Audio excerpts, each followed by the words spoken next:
লাল শাকের উপকারিতা। আপনি কি জানেন, লাল শাক শুধু স্বাদেই নয়, পুষ্টিগুণেও অনন্য?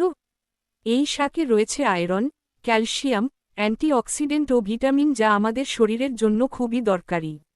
আজ জানব লাল শাক খাওয়ার 5টি দারুণ উপকারিতা। 1. রক্তস্বল্পতা দূর করে।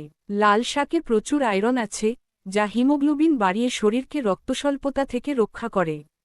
2. হাড় মজবুত করে। এতে থাকা ক্যালসিয়াম ও ফসফরাস হাড়কে শক্তিশালী করে এবং অস্টিওপোরোসিস প্রতিরোধে সাহায্য করে। 3. রোগ প্রতিরোধ ক্ষমতা বাড়ায়। লাল শাকের ভিটামিন সি ও অ্যান্টিঅক্সিডেন্ট আমাদের শরীরকে বিভিন্ন সংক্রমণ থেকে রক্ষা করে। 4. চোখের জন্য ভালো। এতে রয়েছে ভিটামিন এ, যা চোখের দৃষ্টিশক্তি ভালো রাখতে সাহায্য করে। 5. ত্বক উজ্জ্বল করে। লাল শাকে থাকা অ্যান্টিঅক্সিডেন্ট ও আয়রন ত্বকের উজ্জ্বলতা বাড়ায় এবং বয়সের ছাপ কমায়। এত উপকারিতা জানার পর নিশ্চয়ই লাল শাক খেতে ভুলবেন না। স্বাস্থ্যকর খাবার সম্পর্কে আরও জানতে চ্যানেলটি সাবস্ক্রাইব করুন এবং ভিডিওটি শেয়ার করুন। ধন্যবাদ।